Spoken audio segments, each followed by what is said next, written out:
You'll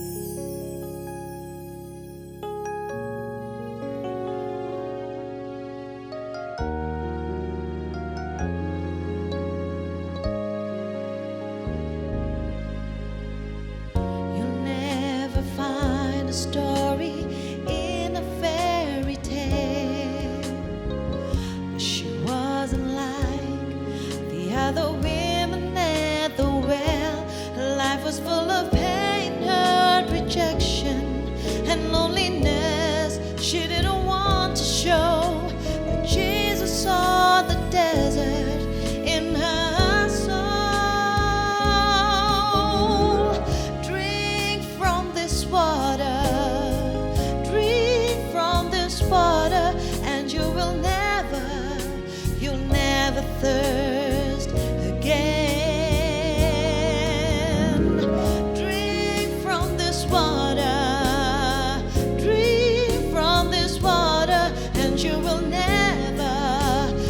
never thirst again.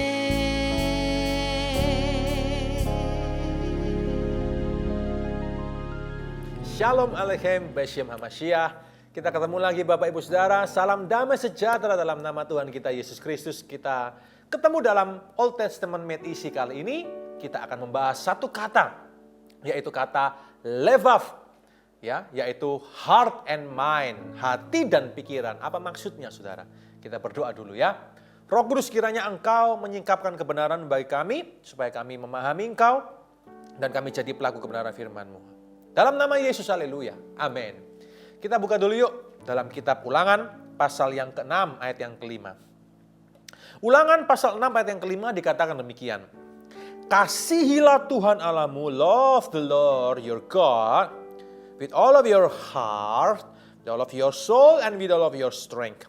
Dengan segenap hatimu, dengan segenap jiwamu, dengan segenap kekuatanmu. Saudara, kata jiwa, kata hati sebetulnya di sini itu punya makna yang lebih dalam. Nah, saya mau jelaskan dulu. Seringkali kita, khususnya orang-orang Kristen di Indonesia, kalau dengar kata hati selalu tunjuknya ke sini. Ya, di mana hatimu? Ya, kita harus mengasihi Tuhan segenap hati, melayani Dia dengan hati selalu tunjuknya ke sini. Kurang lengkap, Saudara. Kalau kita betul-betul mau kembali ke kitab suci, kembali ke ide kitab suci dan merevolusi pemahaman kita, maka kata hati atau levav ini bukan hanya bicara sisi emosi atau perasaan yang kita tunjuk di sini. Tapi levav itu juga adalah sisi apa? Human thoughts, pikiran. All of these are spiritual life. Jadi hati, levav itu gabungan antara heart and mind. Antara emotion, feeling, and mind, and thoughts. Pikiran. Saudara, perasaan, pikiran. Perasaan, pikiran. Inilah hati. Bukan hanya di sini. Kebanyakan kita selalu memahami selalu di sini. Maka itulah sebabnya orang Kristen banyak yang anti dengan ini. Dianggap bahwa pikiran ini adalah untuk menghalangi Roh Kudus, menghalangi Kristus. Tidak perlu pikiran. Belum lagi kemudian salah memahami tulisan Rasul Paulus. Taklukkanlah pikiranmu kepada pikiran Kristus.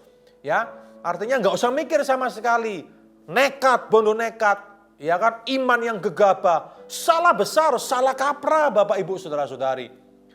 Levav, heart and mind bicara dua hal. Catat ini baik-baik. Dan mari kita revolusi pemahaman kita, oke? Spiritual life, thought and emotion, thought and feeling.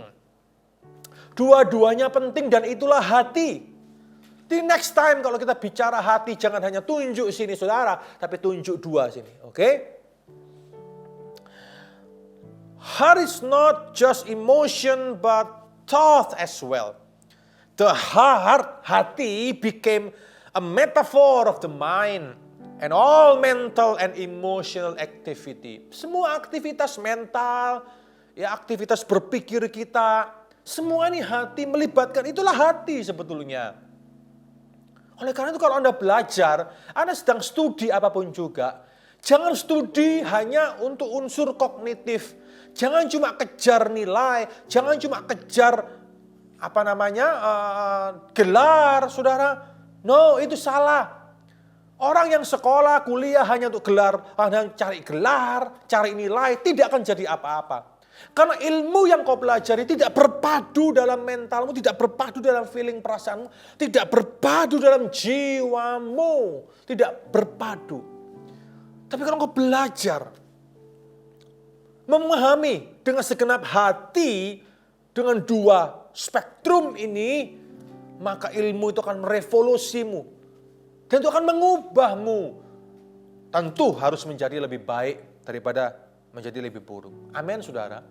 Ini pentingnya pemahaman kita diubah tentang masalah hati. Ya, lihat 1 Raja-Raja pasal 4 ayat yang ke-29. 1 Raja-Raja pasal ke-4 ayat ke-29. Mari kita lihat apa kata Alkitab.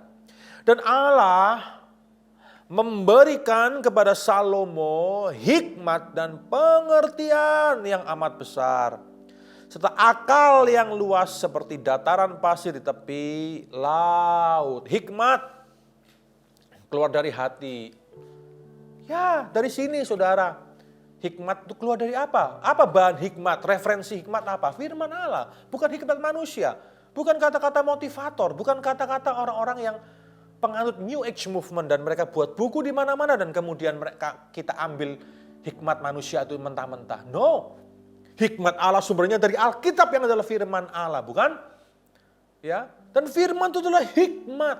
Hikmat memenuhi hati. Firman Allah itu akan memenuhi hati kita, perasaan kita, tapi juga thought, pikiran kita. Dua-duanya dipenuhi oleh firman dan menimbulkan hikmat. Itulah yang seharusnya terjadi. Ya. So, we are to use all of our thought as well as our emotion to love the Lord. Kita harus menggunakan semuanya, pikiran kita, emosi kita untuk mengasihi Tuhan, saudara. Karena dua-duanya Tuhan yang cipta.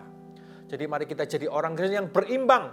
Mari kita go back to the Bible, go back to the idea of the Bible. Mari kita kembali kepada apa yang benar. Ya, bahwa hati, levav, heart and mind itu ini dan ini. 2 Korintus 10 ayat yang kelima. 2 Korintus pasal yang ke-10 ayat yang kelima. Mari kita lihat sama-sama Alkitab firman Tuhan. Katakan apa saudara? Kami mematahkan setiap siasat orang dan merubuhkan setiap kubu yang dibangun oleh keangkuhan manusia untuk menentang pengenalan akan Allah. Kami menawan segala pikiran dan menaklukkannya kepada Kristus. Ya, Paulus sedang ada di dalam situasi budaya Yunani yang sangat kental filosofi Yunaninya. Mereka menentang pengenalan akan Kristus. Dan Paulus katakan pikiran itu ditaklukkan di bawah pikiran Kristus. Yang tidak percaya Yesus itu loh, yang menolak Yesus karena dianggap tidak masuk akal. Ya kan? Karena filsafat Yunani, filsafat Plato menganut dualisme, bukan? Dunia materi itu jahat, dunia yang imateri, yaitu adalah baik, kudus. Yang imateri tidak mungkin bersentuhan dengan yang materi. Materi ini tubuh ini loh. Saudara, kenapa tidak mungkin yang kudus dan yang jahat tidak mungkin bersentuhan? Itu ide dualisme Plato. Ketika Paulus ngomong soal Yesus, anak Allah, firman Allah yang turun menjadi manusia, langsung bertabrakan dengan ide dualisme Plato yang mereka anut, bukan? Gak mungkin, mana mungkin firman Allah, anak Allah, firman sang firman itu yang imateri, turun inkarnasi, tajasud menjadi apa? Manusia Yesus Kristus. Gak mungkin. Itu pemahaman orang-orang Yunani dan Paulus berhadapan dengan hikmat itu, bukan saudara? Maka dari itu dia katakan apa? Dia keruntukan keangkuhan manusia itu. Yang menentang pengenalan akan Allah. Menawan segala pikiran-pikiran platonis mereka itu loh. Pemahaman-pemahaman itu loh. Menaklukkannya kepada Kristus. Itu yang Rasul Paulus lakukan. Bukan? Levav, heart and mind. Ini dan ini.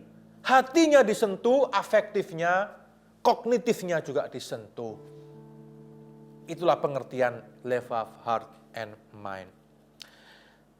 Saudara, Rabban Hillel the Elder yang hidup semasa dengan Yesus Kristus di tanah suci pernah berkata seperti ini. Ya, sebuah quotation yang sangat indah yang juga mempengaruhi saya. Dia berkata, "Study is the highest form of worship." Belajar firman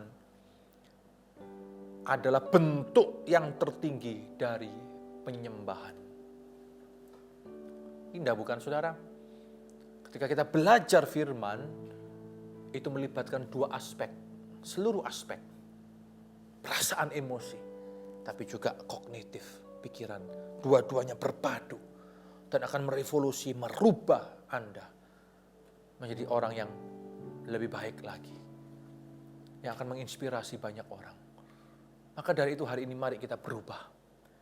Mari kita tidak hanya mengunggul-unggulkan sisi emosi perasaan, tapi juga dua-dua aspek ini penting untuk kita pahami. Jagalah hatimu dengan segala kewaspadaan, karena disitulah terpancar kehidupan. Artinya apa? Jaga bukan cuma ini saudara, tapi juga jaga ini saudara. Karena dari dua hal ini terpancar kehidupan. Amin Bapak Ibu. Anda belajar sesuatu, siap berubah, mari kita berubah bersama-sama ketika kita mendengar firman Tuhan yang merevolusi pemahaman kita hari ini. Haleluya, mari kita berdoa. Tuhan Yesus, kiranya hari ini kami mulai berubah, tidak lagi memahami hati dalam satu arah, satu dimensi, hanya masalah feeling atau emosi saja, tapi dua-duanya, pikiran juga adalah hati. Tuhan Yesus, kami mau mengasihi Engkau dengan segenap hati kami, segenap emosi perasaan kami, tapi juga segenap pikiran kami. Kami gunakan untuk mengasihi Tuhan, untuk melayani Tuhan. Terima kasih ya Tuhan, terima kasih semua kami serahkan ke dalam tangan-Mu, seluruh kemanusiaan kami ini.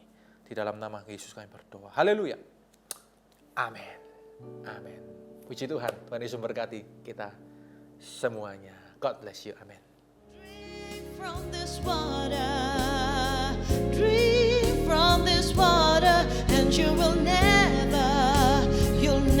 thirst.